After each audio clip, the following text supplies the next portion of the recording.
The morning began the way all good mornings pretend to. Quiet, harmless, haloed in gold. Mist hung low over the pines, blurring the line between sky and soil. I remember thinking the air here smelled too clean, like the world had been washed overnight and hung up to dry. After the divorce, I moved into the cabin my uncle built back in the 70s, chasing stillness and cheap rent. The forest behind the property was my solace and my subject. Every sunrise, I took my camera out to prove to myself that beauty hadn't left the world. At 5:50 a.m., coffee hissed on the stove. 10 minutes later, I stepped outside, tripod in hand, half frozen, half hopeful.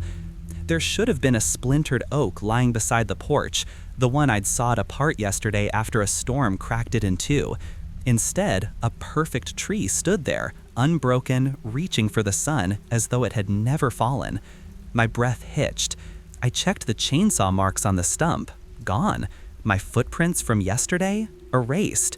The entire yard looked freshly laid, like a set rebuilt between scenes.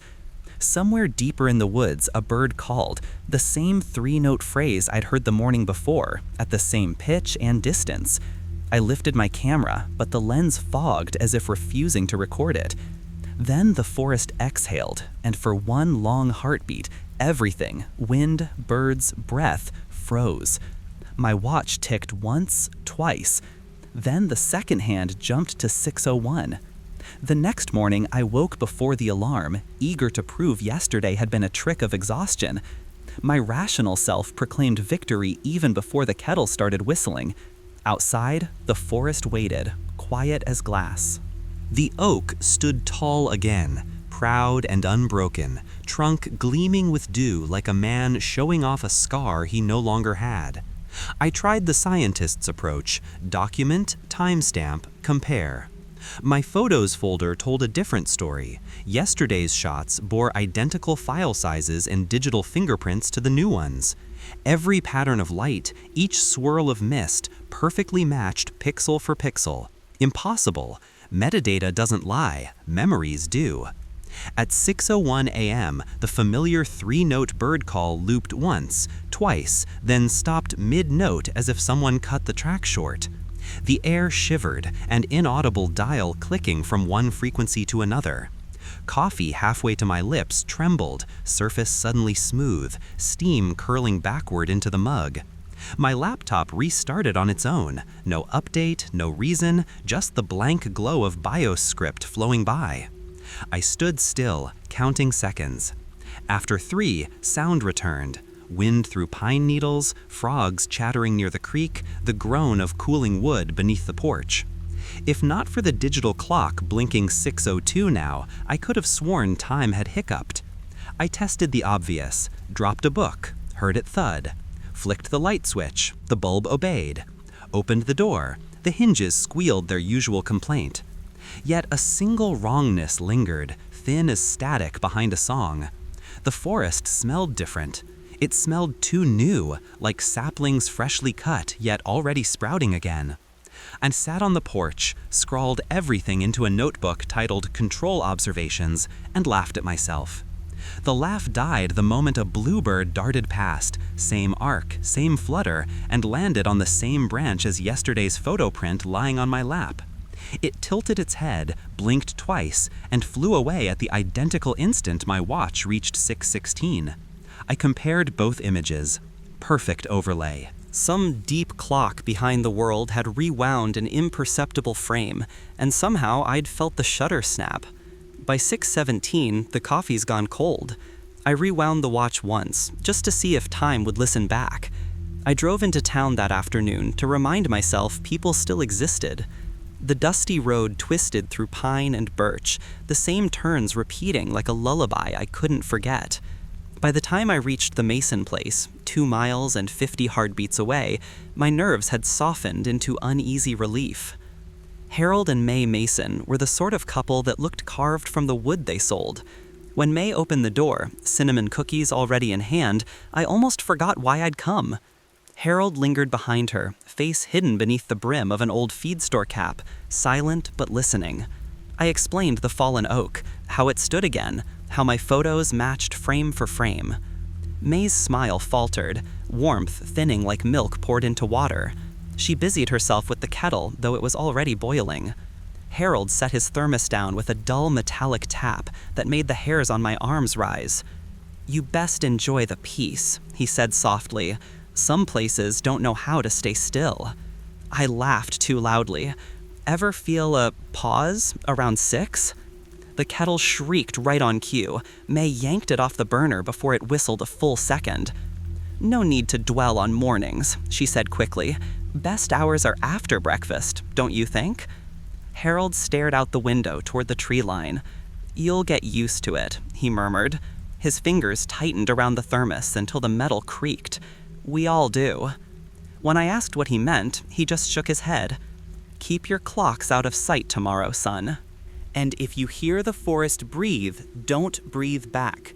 May pressed a bag of cookies into my hand and ushered me toward the porch, her voice high and brittle with cheer. "Come again soon. Always nice to talk. Drive safe now." The engine coughed as I started it. In the rearview mirror, both of them stood on their porch, still as statues, watching me disappear down the road. At 6:01 the next morning, I'd look back through that mirror in my memory and realize they hadn't waved, hadn't blinked, and hadn't moved at all, as though the forest had already practiced resetting them long before it came from me. The sunlight that morning felt counterfeit, too bright, too rehearsed. I spent hours walking the property line, hoping motion would chase away the echo of the mason's silence. Everything looked freshly arranged, the same falling pine needles fanned in identical patterns, the creek's bubbles popping in rhythm with my heartbeat. I told myself photography could fix this, frame the truth, make it measurable. So I set out with gear slung across my shoulder and a self-imposed mission: document proof of repetition. 5 trail cameras, each pointing toward a different stretch of green infinity. Motion sensors armed, timestamps synchronized. It felt good to rebuild the illusion of control. Scientists build cages for chaos. I just used tripods.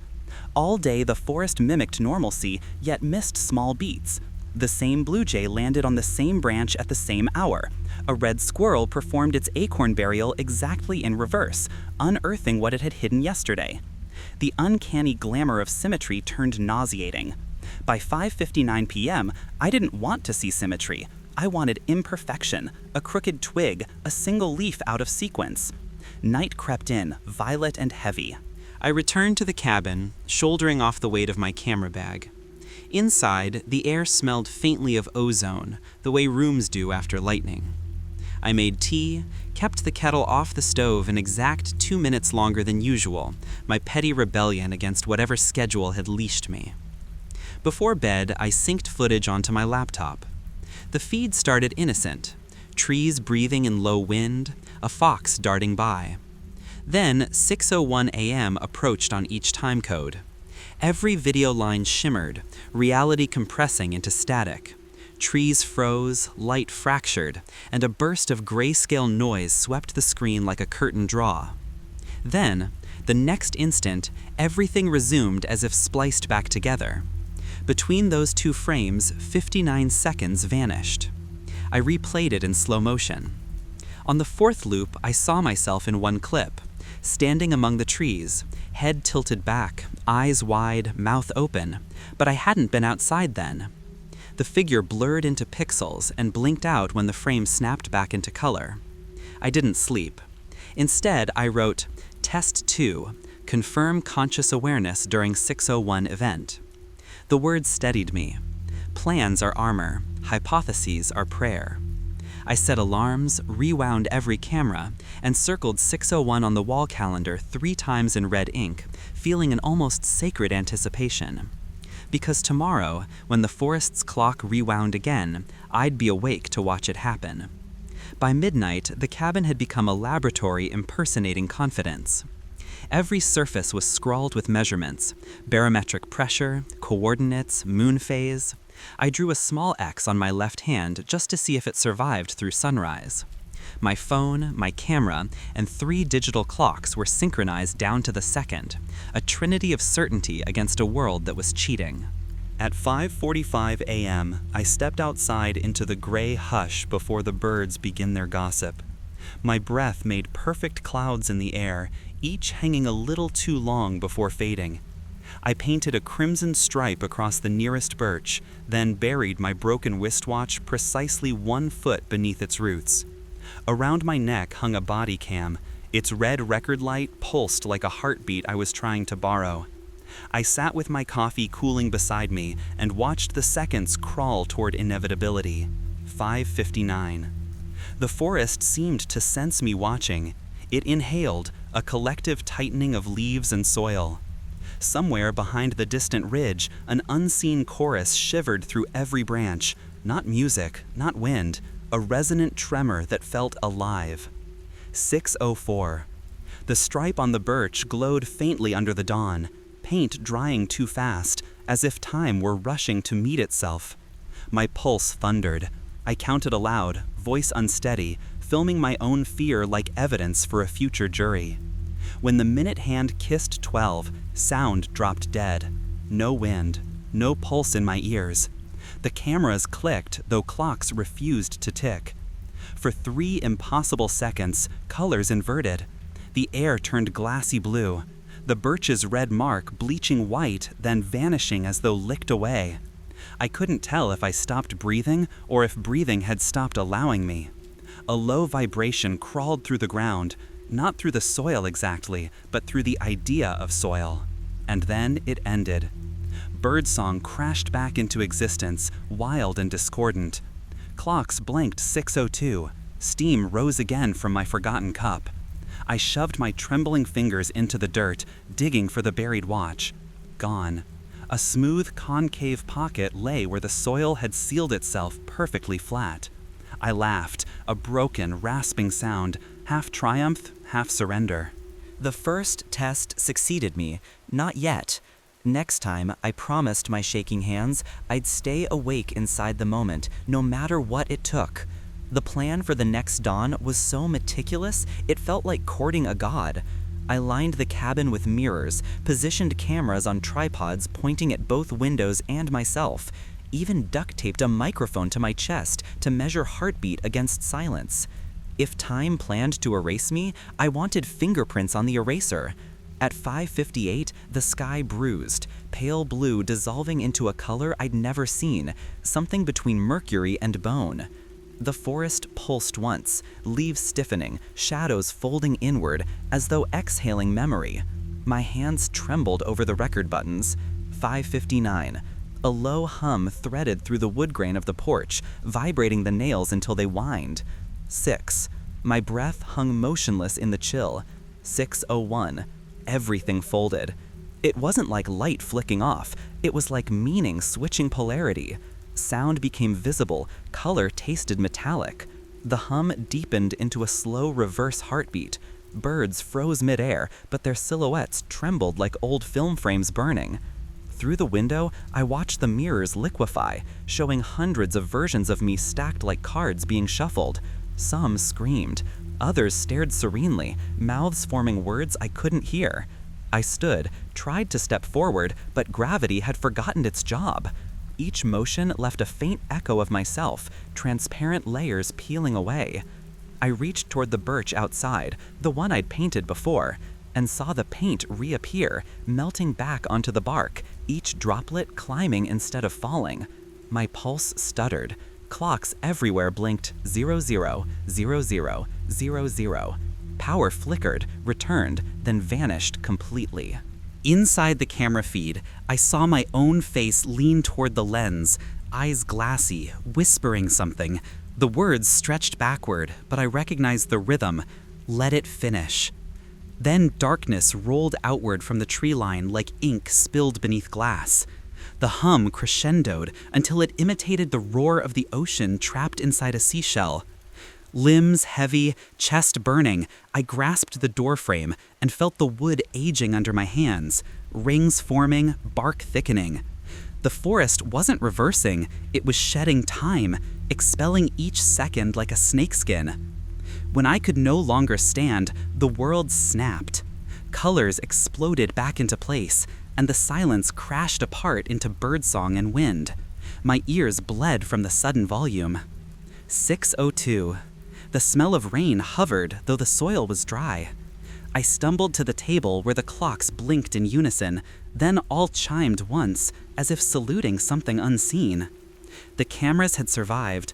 The footage confirmed none of it officially happened.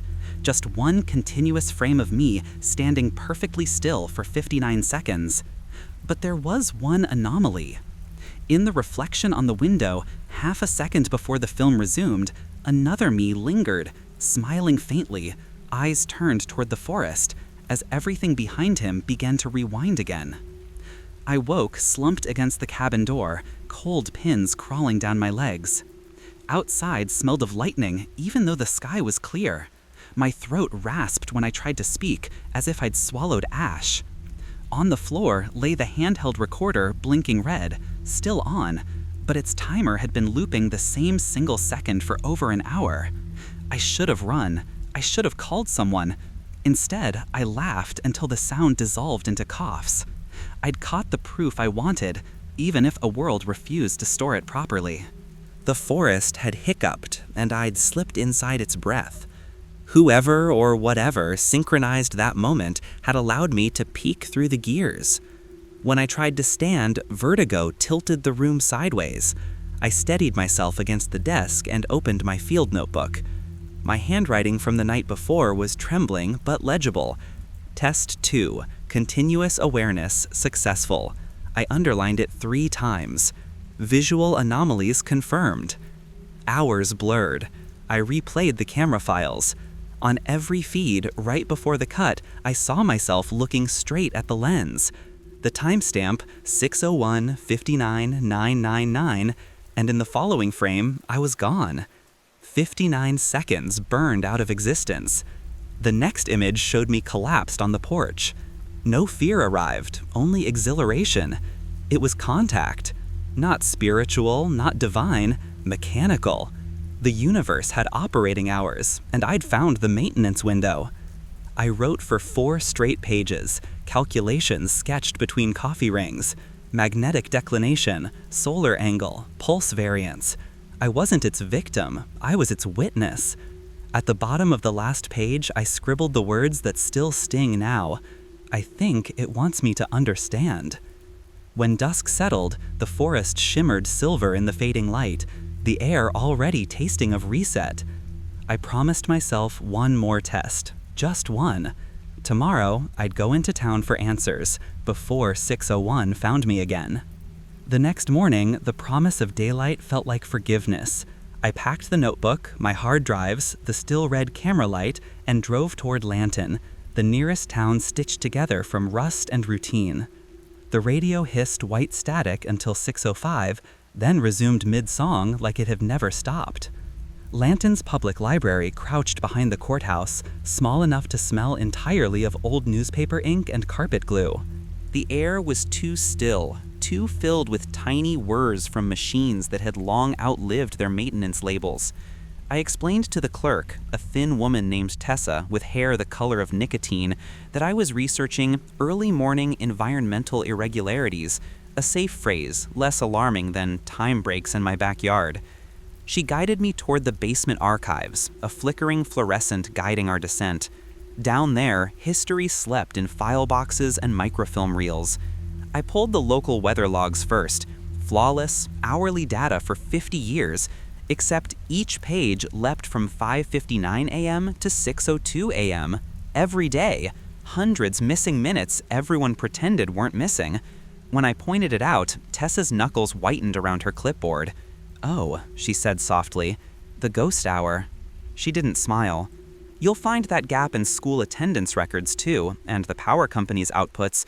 We stopped trying to fill it in decades ago." She hesitated, voice thinning. My grandmother called it the breathing minute, said the world gets tired and exhales. Then she changed the subject, like yanking a shade down. I tried the newspapers next. The microfilm machine whined as I spun reel after reel, weather reports, church bulletins, gossip columns, all brilliant with mundane continuity, except during the blank minute. Each strip showed an odd vertical smear across one frame, a flare of white light, like the camera had caught the flash of something enormous, every day, every year. Outside the library window, the clock on the church steeple tolled 6 times, though my watch insisted 5:45. I asked about the discrepancy. Tessa laughed once, brittle and nervous. The clocks here like to run ahead, so they don't get caught. I photographed the reels anyway, but when I checked the files on my laptop later, the folder was empty except for a new document titled 601.dat. Inside, only one line of text: "Please stop measuring." The words pulsed once before the file vanished. Around me, the fluorescent light fizzed out, leaving only the dim breathing of the building itself. And, faintly, outside the glass, the pine trees swayed at the exact rhythm of my heartbeat. I left town with the sun behind me and the message looping in my head: "Please stop measuring." The words sounded less like a warning than an instruction, something that knew I'd disobey. Halfway home, I saw the ranger's truck parked at the scenic overlook. A woman leaned against the hood, smoking with the studied calm of someone who'd already survived the story I was trying to start. Her name patch read R. Keene. She greeted me by name before I offered it. "Figured you'd show up sooner or later," she said, voice rough and low. "I used to live in that cabin of yours." The road heat shimmered between us. She squinted toward the tree line far below. "Still think time behaves up here?" I told her about the trees resetting, the missing minutes, the note. She listened without blinking, then rolled up her sleeve. Across her wrist skin lay a faint spiral of scar tissue, circular and precise, like a watch face melted into flesh. "I stayed awake through 601 once," she said. "Forrest didn't like it." I waited for laughter, explanation, anything human. Instead, the loop chooses a witness every few years, somebody curious enough to notice. You stare too long at a clock, it starts to stare back. She took one last drag, crushed the cigarette, and dropped the butt into the gravel without bothering to step on it. It disappeared, simply wasn't there anymore. "You can watch it," Ruth Keene said quietly, "or you can join it. Those are the only choices." She offered no coordinates, no advice, just a small metal compass from her pocket. The needle spun circles before freezing at due east, where the forest thickened into green shadows. "Whatever you think you're proving, write it down before tomorrow morning," she murmured. "Loops remember writing." Then she climbed into her truck and drove away, dust turning gold in the evening light. When the road settled, I looked down. The compass in my hand was gone. Only a faint ring of cold remained on my palm. Back at the cabin, the clocks had all stopped again at 6:01, and through the open window, the forest seemed to be waiting, patient, rehearsing its next breath. I spent that night drafting what I swore would be my last set of notes.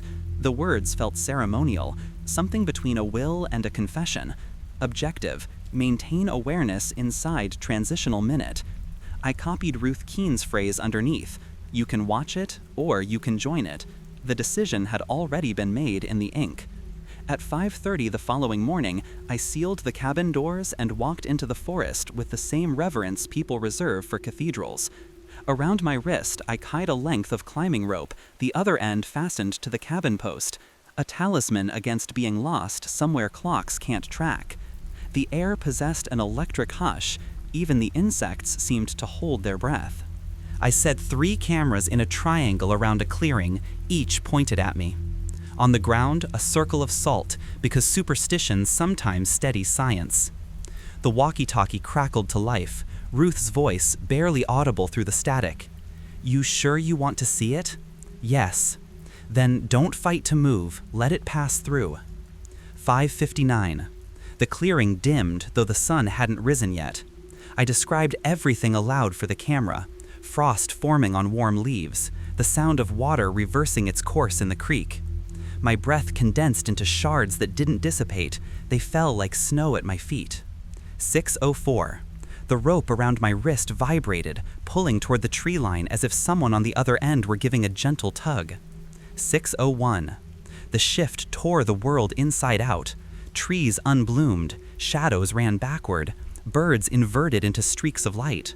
Gravity bent sideways, the clearing inverted above me like a bowl flipping. I could see myself in triplicate, one version frozen mid-gasp, another standing serenely, another dissolving into grain.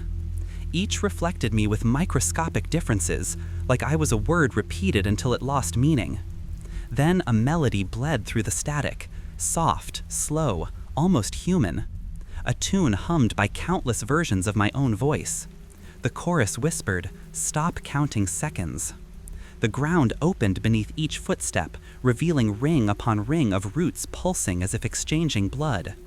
Within that motion stood a figure, my shape drawn from the forest itself, bark for skin, eyes white as camera flash. It raised a hand and I mirrored it automatically, timing exact. Pain arrived not as wound, but as duplication. My heartbeat echoed a split second later in every direction. I shouted Ruth's name, but the radios groaned back a slowed version of my cry. The image of me made one step forward, vanishing into the distortion. My knees buckled, rope stretched, then snapped like wet thread. I fell, not down, but inward, collapsing through the color gray until all sound evaporated. For an instant, the noise became pure understanding. Then the world blinked. Birdsong, morning full of ordinary light, cameras still blinking red. The rope's broken end smoked faintly, edges fused smooth by impossible heat. 6:02. I was kneeling in the center of the clearing, lungs scalded, eyes burning with the image of myself still standing there, watching me, patient, motionless, as the forest began winding itself backward again. The next sunrise bled pale and harmless, as if the forest wanted me to believe in forgiveness. I'd slept less than an hour, if sleep was what that black unconsciousness could be called. Still, I woke with calm resolve, the same thin calm a moth must feel when it keeps circling the flame. If the loop kept making copies of me, then somewhere inside it there had to be an original. I needed to see which version I actually was. By 5:40 a.m., I stood again in the clearing. Cameras dead, rope gone, the ground around me marked with concentric rings from yesterday's melted salt. I didn't bother resetting anything. Instead, I folded Ruth's warning note into my pocket like a relic. Watch or join. This time, I intended to join fully. As 6 o'clock approached, wind combed through the pines in perfect rhythm, each branch swaying in identical measure, nature counting down. The air thickened, pressure growing until it whistled through my teeth. Leaves lifted from the ground, frozen mid-air, trembling in anticipation. I whispered the truth aloud, afraid silence would erase it again. I see you. The world inhaled.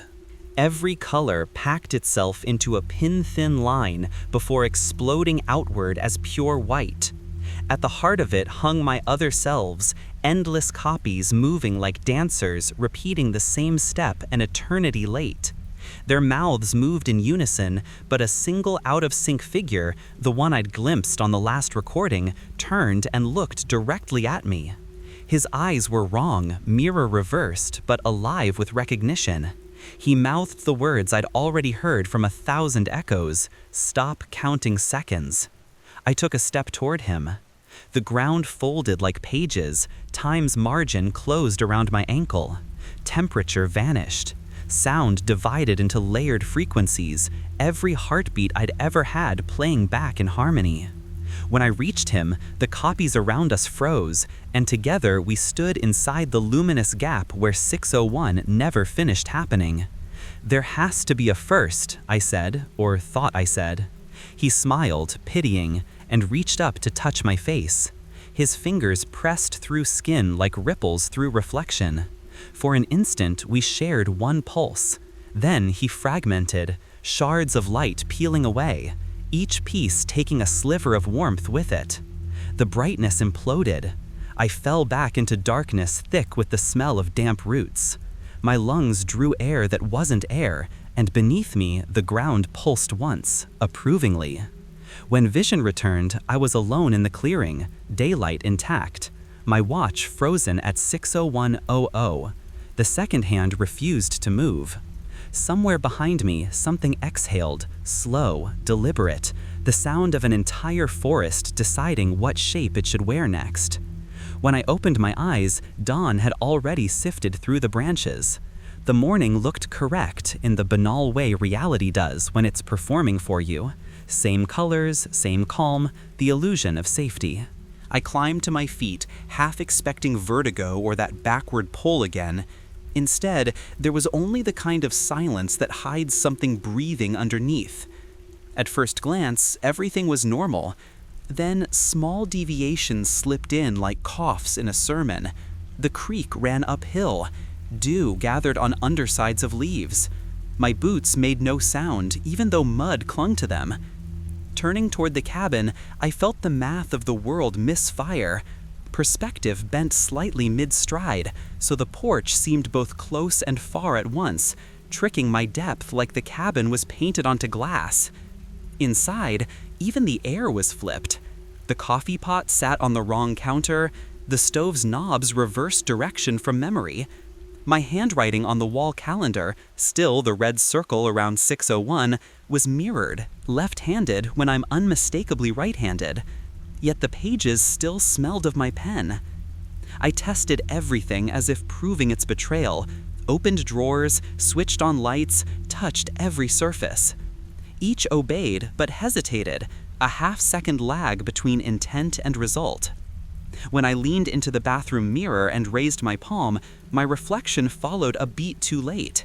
We blinked out of sync. I felt the nausea of a skipped frame. I whispered, "Which one of us is real?" The reflection smiled before I did. I stumbled back, heart pounding so loud it shook the porcelain cup on the sink. I slammed the mirror door shut and stared at its backside in furious denial. Behind me, light shifted, daylight running backward across the boards like liquid gold reversing direction. Then a faint voice, not external, not internal either, threaded through the air. Iteration successful. I felt every hair on my arms lift. It wasn't Ruth's voice. It wasn't mine. It was the recorded neutrality of an unseen observer, the tone of data collection. I tried to record it, but the camera refused to power on. Batteries melted flat as if drained for centuries. My phone displayed a new date, January 100. The clock froze eternally at 6:01. I stepped outside to sunlight soft and blood-warm. The forest loomed, familiar yet rearranged. Trees leaned where they hadn't before, but more than that, their bark patterns looked like text, lines and curves repeating down trunks, characters shaped suspiciously like my handwriting. The birch nearest the porch bore a perfect patch of colorless bark where my red paint used to be. On its surface, new words glimmered faintly in morning haze. "Welcome home." I shouted into the woods, "Ruth, if this is what you meant, talk to me." Only the echo of my own voice returned, slightly ahead of me, like someone repeating under their breath. The forest, my house, even the sky had accepted minor replacements, versions built from the memory I'd left behind. I wasn't outside the reset anymore. I was built from it. When I inhaled, the trees inhaled too. When I exhaled, they whispered it back. Somewhere deeper, the unseen clock wound itself for tomorrow's repetition. I pressed my finger to the soil and felt its heartbeat tuck neatly into rhythm with my own. Whatever boundary I'd crossed, there was no returning, only a perfect new beginning queued up for the next 6:01. The forest's calm settled into a pattern, and patterns always invite testing. I needed proof that I hadn't merely cracked my psyche. Inside the mirrored wrong cabin, I found each of my cameras stacked neatly on the table, lenses cleaned, batteries full, as if a cautious version of me had tidied up after the chaos. The sight was tender and cruel at once, a stranger's courtesy wearing my habits. I powered the first one. The screen flickered, stuttered, then played footage that spanned more mornings than I'd ever lived through. Each clip began at 5:59:43 and ended, like clockwork, at 6:02. Thousands of identical dawns scrolled past faster and faster until I slowed one down and heard, beneath the ambient forest noise, the faintest layered whisper. 1, 2, 3. Counting. Same inflection every loop. I scrubbed through the audio, isolating the pattern. The counting never reset. It continued across all recordings, sometimes hitching, sometimes doubling back. When the timestamps passed what should have been 1,000 days, the whispers reached 10,000, 3, 10,004.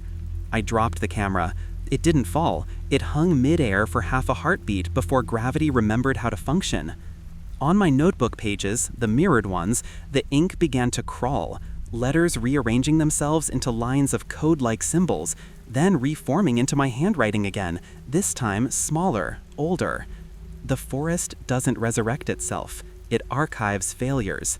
I tore out the page and stared until the message sank in. All the resets I'd interpreted as rewinds weren't repairs, they were data saves. Every snapped branch, every death, every decision preserved in some invisible ledger. Even me. I rewound the second camera. The forest aged fractionally between loops, new saplings appearing, undergrowth thinning, soil color deepening.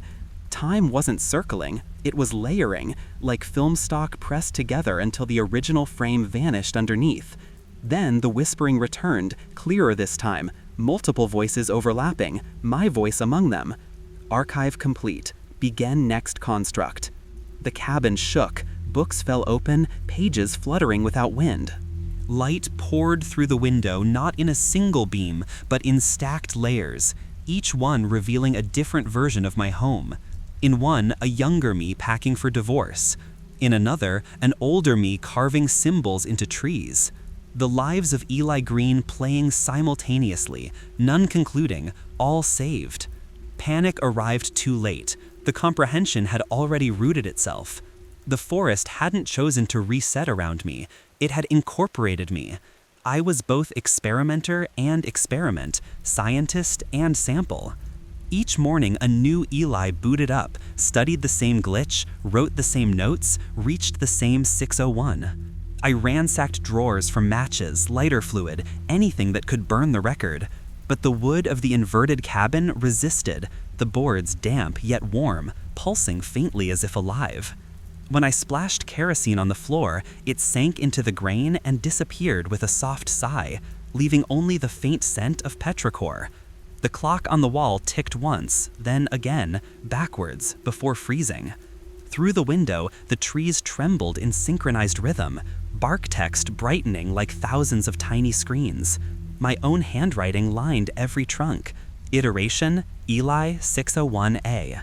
I screamed at the forest, at God, at the loop, at myself, all synonyms by now. Stop counting me! But the whisper counted louder, 11,001, 11,002. I slammed every camera off, tore open the back door, and ran into the rising light. Each breath tasted recycled, carrying a hint of smoke from fires that never truly burned. Behind me, the cabin pulsed once like a heartbeat, then fell silent, leaving me alone amid countless versions of my footprints leading both directions at once. And in that silence, the only sound that remained was the tick of something vast and patient beneath the earth, winding itself again towards 601. By the next morning, I'd accepted that sleep belonged to older versions of me. I didn't chase it. I simply sat at the table, what used to be my table, in the quiet half hour before the forest decided what to be. My notebook lay open to a clean, mirrored page. Iteration Eli 601A glowed faintly where I'd scrawled the words the night before, the ink still wet though hours had passed. I wrote my last entry beneath it. To whoever watches this loop next, record everything. Then forget it immediately. The cameras pointed toward the porch, their little red eyes unblinking. I sealed them inside a weatherproof box, bolted it to the post beneath the eaves, the same post that once held a wind chime shaped like a compass. I didn't believe the footage would escape, but documenting the illusion of control felt merciful. At 5:58, the forest began its subtle rehearsal. Birds circled the clearing like sentences looking for punctuation. Frost clung to the seams of the window, though summer stood outside. The air acquired that familiar static, the feeling of film tightening on its reel before the projector starts. I stepped outside barefoot. The earth hummed, deep enough to vibrate the soles of my feet. Each tree leaned imperceptibly inward, an audience forming. The air thickened into expectation. I could almost hear Ruth's voice beneath it, faint and far away. You're still on the script, Eli. Find your cue. I found it at 6:59. The world waited on that single breath. I turned toward the forest and whispered, I understand. The instant the second hand struck 6:01, dawn detonated. Light pulsed outward in concentric rings, washing color from everything. The trees didn't reset. They turned, bending collectively toward me like believers greeting their son. The hum resolved into words. My own voice multiplied, chanting, "Deliver the memory! Deliver the memory!" I walked forward, half blinded, compelled by brightness that had no heat. Beneath each step, the ground folded away and resealed, erasing footprints before I finished them. All sound narrowed to the thud of my heart, matching the deeper beat of the soil. For a moment, I saw every loop layered, the dead oak, the healthy one, the empty stump, all sharing the same space. Time wasn't a circle, it was a tree trunk, and I was being pressed into the grain. I raised my hands. The light reached back, gentle as water, pulling me in. Behind me, the camera captured the porch without sound as vapor rose where I'd been standing.